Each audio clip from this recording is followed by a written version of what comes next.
Бақытты отбасы бағдарламасына өтінімдер қабылдау неше күнге созылады және оның талап шарттары қандай бұл бағдарламаның? Сондай-ақ бұл бағдарламаға кімдер қалай қатыса алады? Қандай үйлерді немесе баспананы алуға болады? Бүгін біз осы сұрақтарға жауап алатын боламыз.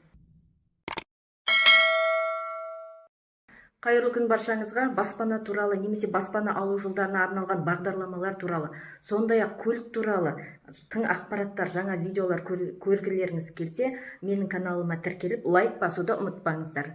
Ал бүгін біздер бақытты отбасы бағдарламасы туралы айтатын боламыз. Ертең, яғни 20 маусымда өтінім қабылдау басталады. Өтінім қабылдау 30 күнге созылады, яғни шілденің 19-на дейін сіздер өтінім беріп үлгере аласыздар. Қандай талап шарттарды білуіміз керек?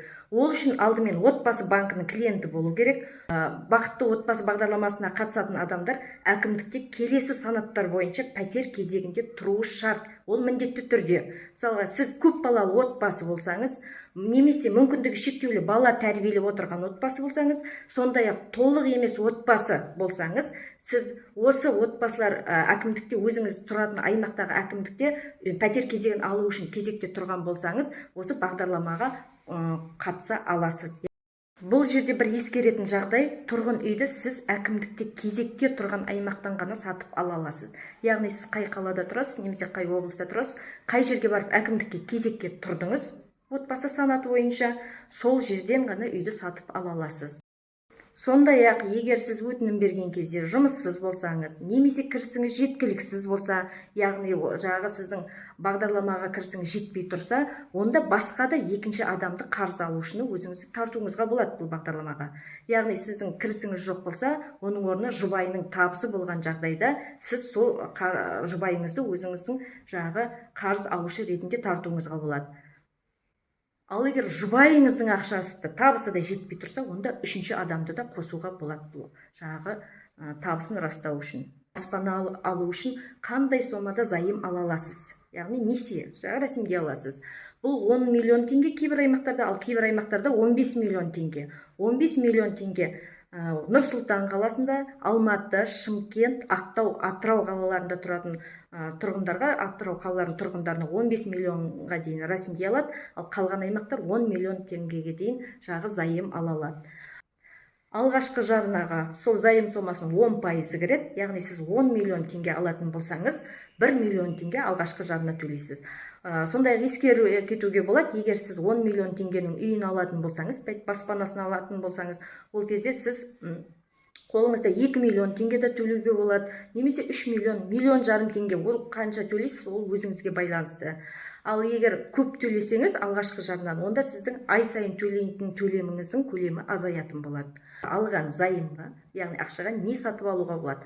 Оны жаңа салынған үйден жаңа пәтер алуға болады.